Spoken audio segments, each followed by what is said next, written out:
What is going on, guys and girls? How are you doing today? It's Angry Roleplay here once again. Today I'm super hyped because I want to present you the very first build guide that I'm creating for the Last Epoch action RPG by 11th Hour Games. The game has been there on the beta for about several days and I've been really drowned by the game. I've played for over 30 hours on Steam. And holy shit, it's just worse than cocaine. I couldn't stop playing. So eventually, I got back to the build that I played back in the alpha days. It was, I think, over a year ago. It was a Warpath Void Knight, and I wanted to see just what have changed to the build, how it feels, how it works. What are the changes, like, how's the damage, how it does against the endgame content, which is the Monolith of Faith and the Arena. And I really been playing quite a while, spec and despec, specialized, despecialized, tried different multiple skills there, and came to this setup that it proved to be extremely sustainable, worthwhile, does decent amount of damage, did all the content, flown through the whole fucking game, clear over 100 waves in the arena, and literally the only thing that kills me with this build is some really insane one-shots that kill me through entirely, like one-shotting me through all my 900 life pool. So it's keep in mind that the game is still it's very raw, it's still very fresh. There's a lot of instability, there's a lot of exploits, bugs, and it will all get fixed once sooner or later. But so the build guide is a subject to change. It will definitely change in the future, maybe as the skills will change. We'll get more skill trees for more skills in the game actually, but for now it does the job. It does kill all content. It's extremely fun, and if you played WHIRLWIND, Barb in Diablo 2 and Diablo 3, you will be super familiar with the build because it's literally the same thing. Enormous amount of fun. Spin2win. Here we go, guys, let's take a look. The first thing that I want to talk about is about the concept behind the build itself, what I wanted to achieve. So first of all, I wanted to achieve a balance between the DPS and sustain, and about defense. So it's a balance between offense and defense. I don't want to play glass cannon build that dies from everything. I wanted to find ways how I can sustain damage without constantly eating health potions.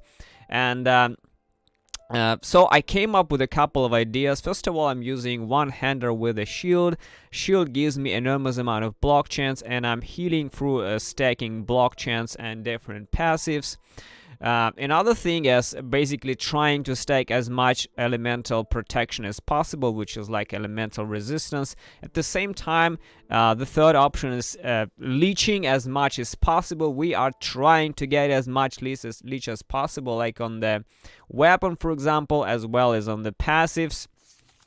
On the passives like here, which is World Eater. I will talk about the skill tree later. So overall, this setup, I think it doesn't really do enormous amount of damage like if you could do with a two-hander, but at the same time we still have our crit chance. It's very low, but you get crit once in a while, especially with the Void Knight passive, which gives crit multiplier.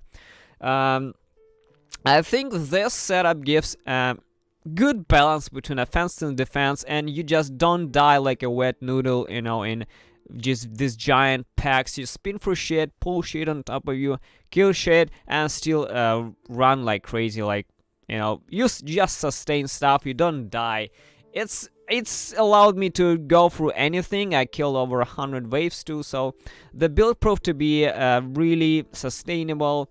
Decent amount of armor, decent amount of elemental protection, very high leech damage. All this combined makes it a very solid build in my opinion. So let's start with the passive skill tree, guys. So of course we start with the Sentinel, and as soon as we get 20 skills on a Sentinel, we go to the Void Knight. Then on the Sentinel I took this skill notes, which is the Unbreakable, just to get higher.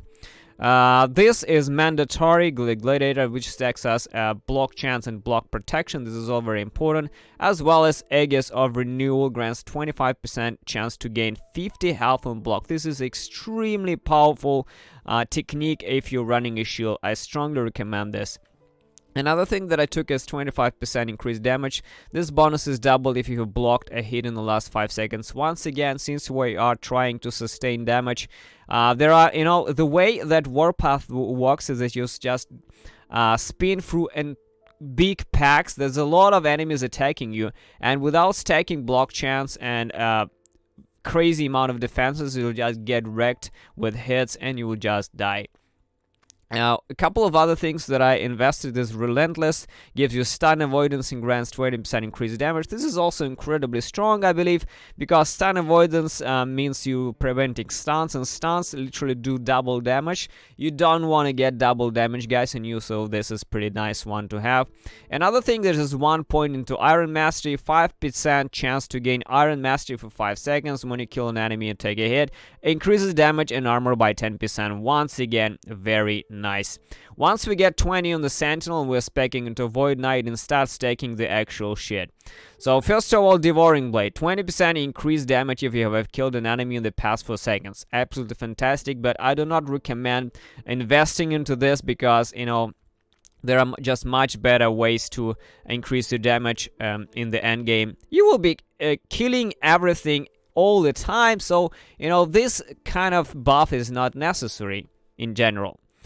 Abyssal Endurance, also health and void protection, very good against void, and that's a little bit of health because we need a very high health pool for the reason that we are leeching extremely hard. So the only thing that practically kills this build is one shots, and they are a little out of balance, like there's Glacier Bear or some really strong hits, and literally you need a very high effective life pool so that one shots will not go through it. The very first thing that you should be investing is the World Eater. This is extremely strong. It also leeches a melee damage as health, as well as void damage and leech as health, and this is how we stack our damage. We are literally stacking void and melee damage as well as physical damage, so the more we have, the better you become, the better you sustain against crazy fat packs. Another thing, this is probably the best thing you can have in the build, is Sorrow and Steel, increase void and physical damage. Once again, this is literally the most important thing for the damage. Other passives are Void Blades, melee attacks deal additional void damage and hit. I'm trying to stack this as much as I go right now in the 70+ area. Another thing that I took is just this little notes, Dark Moor, chance to absorb enemy health and kill. This is not really practically important, but it's just, when you're killing a lot of enemies, they can help you with more sustain for the Warpath. Another thing that I took is Patient Doom, 3 seconds, next melee attack deals increased damage, very nice to have. I like taking this little notes because it adds up quite a bit. Even though we are not stacking enormous amount of crit chance, but still, for just 1 point, we get like 50+ crit multiplier. This is extremely powerful, and you should not be avoiding such small notes. Just take them for what it is, because even one note can be a critical impact on your damage. Another thing that I personally took here is the Rod Grip, chance to apply Time Rob. This is just to progress further, and the higher I went, the higher I took this. Void Aegis, chance to gain Void Aegis when hit, less damage, as well as releasing a Void Rift. Another thing is Vor, increase melee damage, increase armor and void protection. And the very last things that you should be getting here is Void Well. When you get Void Essences, Essence of the End, you have 8% chance to gain a Void Essence and heal, and Void Essences last 7 seconds and grant increase void damage, increase melee damage, and reduce duration of stuns. This is very nice. When you get this free Void Essences, you can refund a little bit of mana cost, and this is extremely powerful. Also helps with the mana cost, which is badass in this build. And the very end is Void Flux. Once per 30 seconds, when your health is reduced but to less than 20%, send all nearby enemies forward in time 4 seconds. This is just nice to have. Another cool thing about this build is it will be also speccing a little bit on the Forge Guard. There was a couple of passive that are pretty damn useful.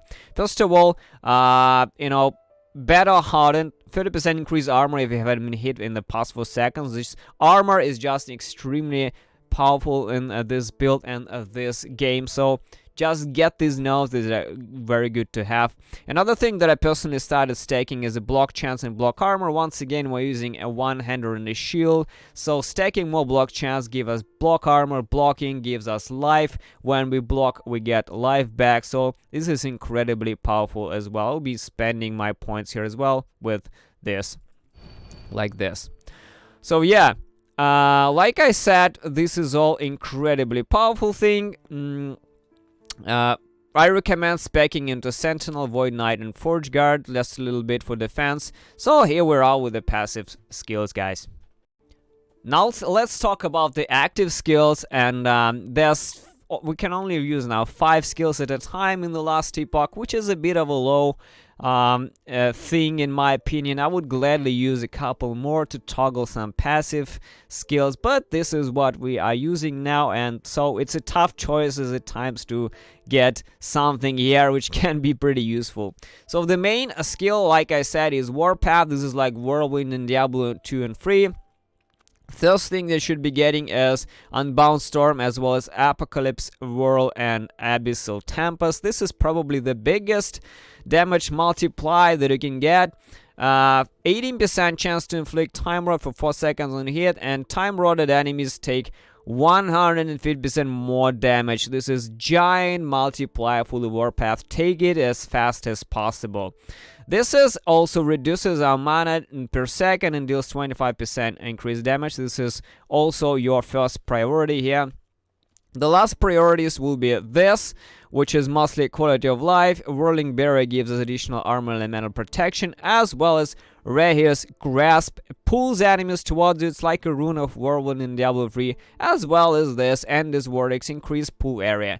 I will be providing the screenshots of all of this skill trees, guys, and this snapshots of this skill setups here, so you can use it actually in the game.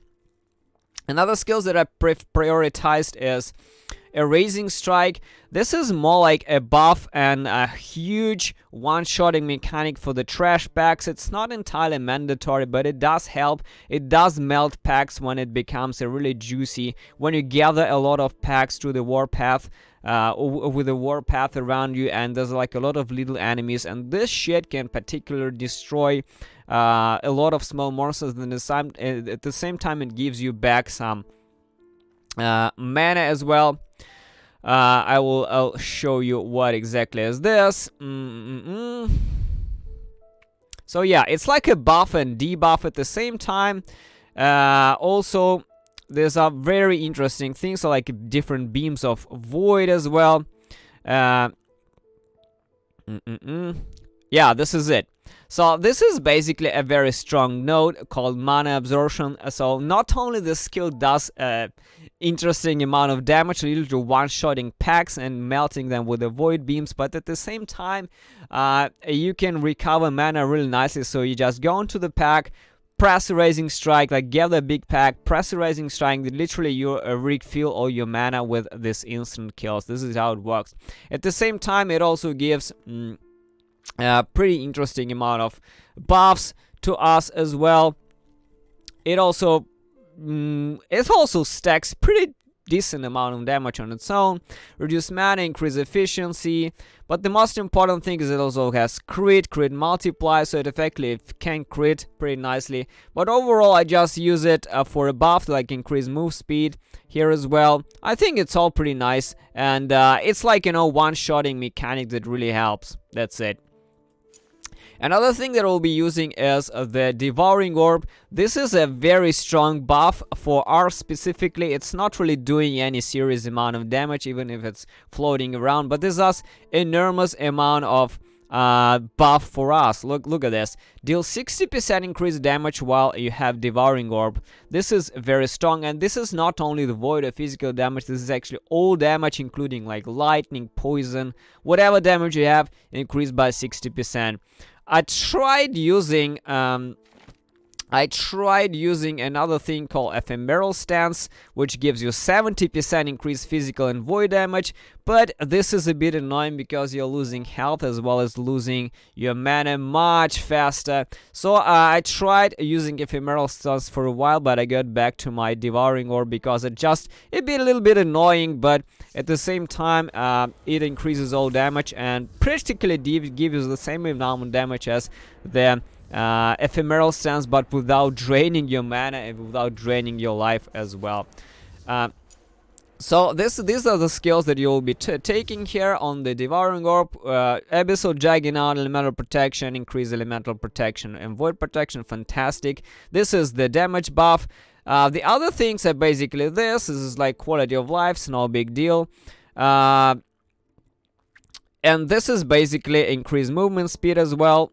It's just the buffs and debuffs, it's nothing crazy, guys. The most important is Abyssal Juggernaut and Void Adept. The others are not important. Also another movement speed buff when we have the Devouring Orb.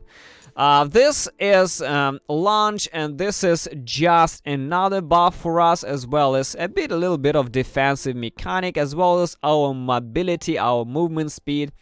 This is purely an interesting mobility skill. This is what we'll be using it for. Increase armor and stun avoidance for 4 seconds after you complete the launch, as well as you are invincible while launching. This is the other thing here that is incredibly useful. Gain 100% increased void and elemental protection after 4 seconds after you complete the launch, as well as adds 8 strength for 4 seconds after you complete the launch, as well as increasing mother efficiency and increased cooldown recovery speed. So first thing you want to prioritize is obviously these two nodes. These two nodes and these two nodes are like the most important thing. This is just mobility and a buff for us to stay alive and to give us elemental and void protection. That's about it. Another thing that we'll be using is Volatile Reversal, and this is honestly the only way that I found I can sustain mana, because there's no mana potion in this game, and it's very tricky how we can still channel a Warpath and kind of not run out of mana continuously. So the way Volatile Reversal works is kind of snapshots your current state of mana and health levels, and then it brings you, like, takes you back in time. It takes you back in time for 2 seconds ago, and this is where you potentially was at the full mana, and after 2 seconds you are out of mana. So it kind of returns you back to the state on your full mana and full life potentially, and this is how you literally sustain your mana. There's no other way that I found. I know that there's kind of sick two-hander mana drain, but we are one-hander on the shield, so I think this is the best way how you can sustain. So once again, these are the nodes you should be specializing. First of all, time sap and catching up. Movement speed when you use a Volatile Reversal, very, very important. Another thing, attack and cast speed when you use a Volatile Reversal, one again a direct buff to us. The other are mostly this. This is for the buff of the actual reversal. This is to gain us more mana, so we can channel for about 4 seconds of Warpath. Then we press Volatile Reversal and we return for 4 seconds back in time and refill our mana almost entirely. This is extremely important. Another thing is this. This is like minor things, nothing crazy, not important at all, except for this. Enemies hit by the void created by the Volatile Reversal take 30% increased damage for seconds. This is the end game thing you'll be specializing, in my opinion. But these are buffs and debuffs as well. This is it. So this is it for the passive skill, guys, and I can tell you that I tried using the others like the Abyssal Echoes. It actually is not bad, but unfortunately this is a spell, so it doesn't really synergize well with the melee damage and physical damage. It's a decent skill, unfortunately, but it just doesn't deal justice with, doesn't synergize with the actual build guide that we're using this. I also know that Rebuke is extremely broken, but I don't want to use this because I have a feeling that just will get an kind of a nerf and rework, because currently I know there is the guy like standing with their books in high waves and just basically take no damage. I don't want to be using any exploits and bugs in my build. This is all transparent here, all walking, all nice, and no crazy shit here at all. I also tried using Juggernaut stance for a while, but unfortunately the damage is just not there. You have to do quite a bit of damage in the end game, like 70 plus, you know, monoliths of fate as well as the arena. You just need the damage, and even though Juggernaut makes you pretty damn tanky, but you know, either ephemeral stance or the devouring orb as mandatory to deal a decent amount of damage in the end game. This is it. I want to talk about is to go over my gear that I'm using right now really quick. So I have about almost 1,000 of life here. As you can see, I have 52 block chance and quite decent amount of block protection, but I'm trying to stack it higher as well. The armor is not incredibly high, but it does the job. For the gear, I have one-headed axe with a decent amount of melee physical damage, melee void damage, increased phase, and melee damage leeches life. The priority they should be using here is melee void damage as well as melee phase damage as well as melee damage leeches health.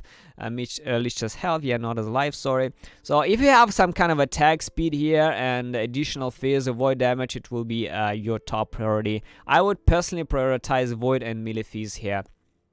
For the chest, I'm using Titan Heart. This is just 30% increased health, and we do not regenerate health. Another thing about the build, what makes it so strong, is that we are abusing leech as much as possible. We do not really need regeneration, guys. We have over like 35% leech on us, so this stupid regeneration like literally does nothing to us. And our regeneration is mostly worthwhile for characters that run around and avoid damage on purpose, but we are literally pulling enemies on us. We are constantly hitting something, so regeneration is just pretty much useless with so much investment in the leech. So this chest is absolutely pog in my opinion for this. I haven't found anything better than this. The helm is Isidora's Revenge. This is once again purely for the health and armor. I am looking for a replacement for this because this is not the best helm that can be used in this build. Just a normal helm with a lot of health and armor will be pretty much useful, but I haven't found a replacement for now. It also gives 10% glancing blow chance, and if you guys don't know what's glancing blow, it's literally twice less damage taken. This is incredibly powerful, so this is not to be ignored. Just try to get glancing blow somewhere as well. This is good to have. The shield is probably the most important thing of the build because we are healing through the blocks once again. Like I said. Where are we? So yeah, 25% chance to gain 50 health on block, guys. So the more block we have, the more healing we have, especially in this tight packs that kill like crazy. So stacking high block protection, very high block chance, and block armor is extremely important, as well as I also enchanted and crafted elemental protection on this shield, as well as block chance as well actually. So try to get a good shield with high block protection, high block chance, and a lot of elemental protection. The amulet is actually very interesting. I found it just recently. It's called Bleeding Heart. This is increased melee attack speed as well as less health region, which we don't give a shit about. But 10% of damage leeches life makes us incredibly tanky as well. I'm looking for a replacement for this amulet, but haven't really found any decent so far. And I think I'm kind of staying alive really nicely with this one as well. So that's about it. The rings are practically just health, armor, and if you can have like elemental protection, also very nice. The belt is practically just armor, health, elemental protection, nothing specifically. There's another ring is once again elemental protection, health, nothing crazy. The boots are movement speed, elemental protection, and whatever armor you can get. The gloves are this is called Fighting Chance, and I practically, you know, very hard to get anything better than this. I've seen gloves with attack speed, but you know, the melee damage is so big on this one, and it literally gives 15 health given kill, which we're killing constantly with the Raising Strike and the Whirlwind. So it's extremely hard to get anything better than gloves. I think I haven't found anything so far. Even though we take 10% increased damage, this is still worth it, I think. And the relic is basically just elemental protection and all kind of increased physical damage. Just increased physical and all kind of protection. Nothing spectacular here, guys. That's about it. In the end, I want to thank you guys for watching this build guide. This is my first Last Epoch build guide, and I've created over almost 20 Path of Exile build guides, as well as over 50 Diablo 3 build guides in the past. And you know, it's a bit of a hype to create the first build guide for this new game called Last Epoch. It's a fantastic game. I totally recommend it to everyone, and I really hope that I create more, actually, because the possibilities are quite vast. It's can do a lot of builds out of this game. This is absolutely fantastic. I would like to thank 11th Hour Games for bringing this game to us so that I can experiment, create content, create build guides. Guys, thank you very much. You did a great job on this, and I can't wait to create more content for you guys. Thanks for watching, and see you soon. First of all, I would like to thank you very much for watching the video. Your likes and dislikes, especially, as they push me forward even more. If you want to see more content, please consider subscribing to the channel. I do daily uploads of role-playing content, being it builds, guides, let's play, stream highlights, and upcoming RPG games. Also, don't forget to follow my Twitch stream to catch me live in action. I do stream daily on working days. I'm a full-time YouTube content creator and a Twitch streamer too, so if you want to support me, you can do it either from Twitch or by PayPal directly from my website angryroleplayer.com. Join my Discord channel too for a place to discuss RPG things offline, as well as follow my Twitter to be notified on any new content. If you want to get extra information like sneak peeks into upcoming videos, plans, different behind-the-scenes footage, you can also join the Unholy Army on Patreon as well, guys. Thank you very much once again for watching, listening to all this. See you soon.